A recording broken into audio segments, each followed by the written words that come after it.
Otep à tous, bien-aimés frères et sœurs. Vous vous souvenez du discours, de l'intervention, si vous voulez, de Zelensky, le 24 août, il y a 3 jours de cela, à Soumy. Il a enregistré, il a pré-enregistré à Soumy, et puis après, il a fait passer sur les télévisions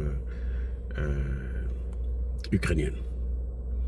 Et dans cette vidéo, monsieur Zelensky promettait des représailles. Il disait qu'il va frapper la Russie.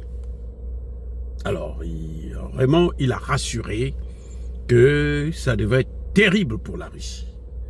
Je ne sais pas où est-ce que ce monsieur arrive à avoir un tel courage. Est-ce qu'il est dans un état normal ou bien il est dans un état autre, c'est-à-dire que sous l'effet des stupéfiants et autres. Vraiment, je ne sais pas. Pour faire de telles déclarations. Parce que quand on déclare comme ça, il faut vraiment être rassuré sur le rapport de force sur le terrain. On ne peut pas faire de telles déclarations seulement sur la base de la guerre communicationnelle. La guerre de l'information n'est pas la guerre militaire. Quand il y a une guerre militaire, la guerre de l'information peut aider la guerre militaire. Mais elle peut aussi détruire la guerre militaire. Ah oui. Et la Bible est claire. Quand vous savez que vous n'avez pas les moyens de faire une telle guerre, comme nous le voyons là exactement, la Russie, l'Ukraine n'a rien. Elle n'attend que comment vous appelez ça, de l'OTAN pour que l'OTAN puisse les aider. Si l'OTAN ne donne pas de l'argent, si l'OTAN n'envoie pas des armes, la Russie ne peut pas faire, l'Ukraine ne peut pas continuer cette guerre. D'ailleurs, les Russes l'ont dit, que si cette guerre continue, c'est parce que l'OTAN envoie des armes en Ukraine. Et malheureusement, ce sont les Ukrainiens qui se font massacrer. Alors, quand il a fait cette déclaration, vous savez quoi? Le lendemain, c'est Poutine qui a fait des représailles. C'est-à-dire que Poutine a détruit, alors, vous voyez une pluie de missiles sur cette même ville de Soumy pour donner une leçon à Zelensky, pour lui montrer que tu n'es rien. Il vaut mieux s'asseoir sur la table de négociation. Pour la même journée là, du 24-25 là, on a compté plus de 300 morts du côté ukrainien. C'est incroyable qu'on massacre les gens de cette manière et toi tu continues toujours à enfoncer, à demander aux gens de partir sur le front, de partir faire la guerre alors que il y a une porte qui est ouverte pour la négociation. Quant à ceux qui sont comment vous appelez ça, ceux qui sont rentrés à Koursk, c'est même pas la peine. Ce qu'ils sont en train de subir, c'est vraiment lamentable. Ils sont malmenés. Et pourtant, tout le monde sait aujourd'hui, c'est un secret de polichinelle. Ils ont le soutien des mercenaires américains, français, allemands, anglais, otaniens. Ce sont eux d'ailleurs qui ont préparé cette opération de Koursk. Mais dans Koursk, là-bas, ils sont en train d'être laminés. Et entre-temps, Pokrovsk est pratiquement tombé. Et je pense que Zelensky faisait cette déclaration parce que il venait de recevoir quelques avions des F-16. Il venait de recevoir des F-16. Et vous savez quoi? Dans la nuit du 26 au 27, les Russes ont découvert justement là où, la base, l'aéroport, là où on avait positionné justement ces F-16.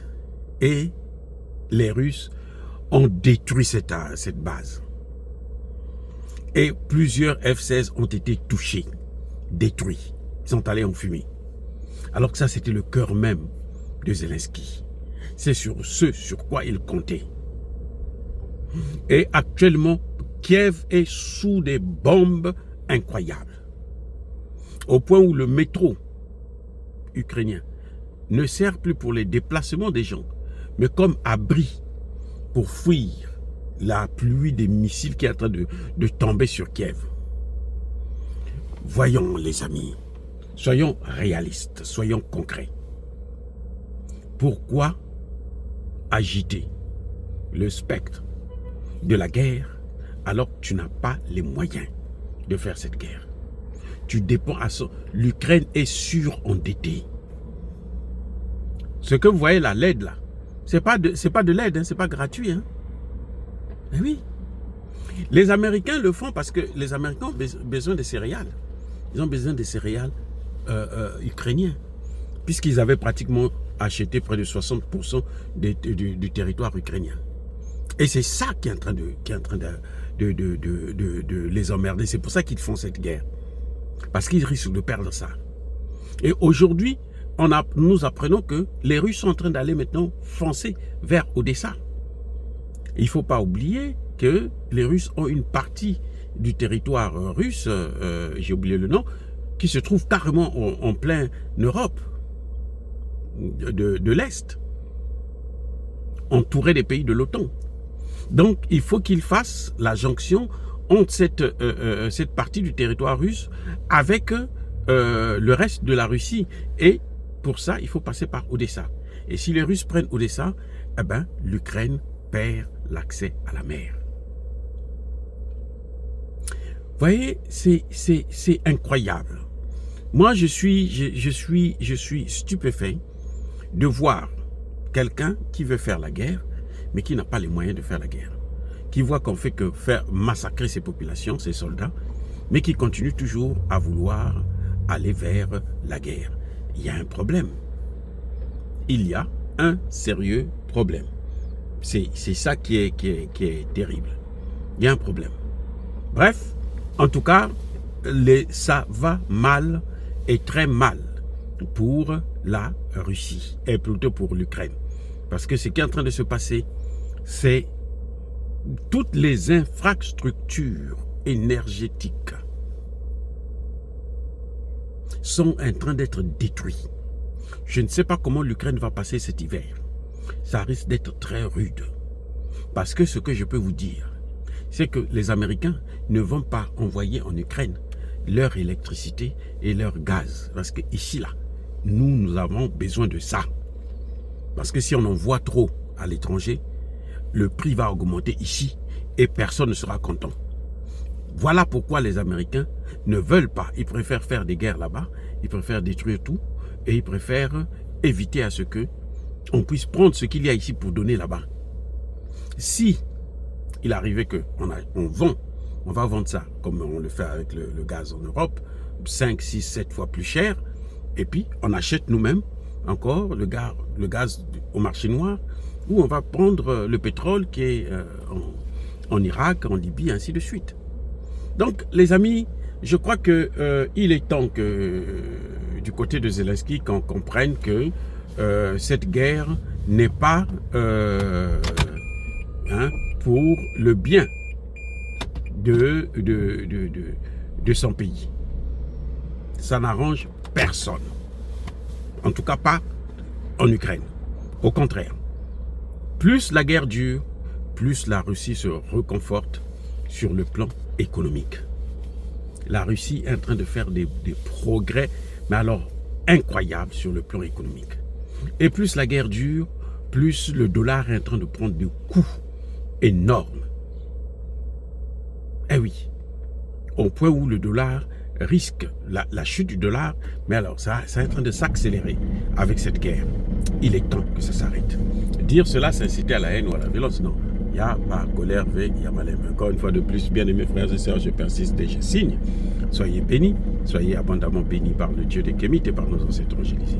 Mais que tous ceux qui persécutent le continent africain, le pillent et le déstabilisent, qu'ils soient noirs, blancs, chinois, arabes, juifs, indiens ou qui qu'ils soient punis, maudits, foudroyés, neutralisés, écrasés, effacés par le Dieu des Kémites et par nos ancêtres évangélisés. Vive l'Afrique éternelle, j'ai dit, et j'assume.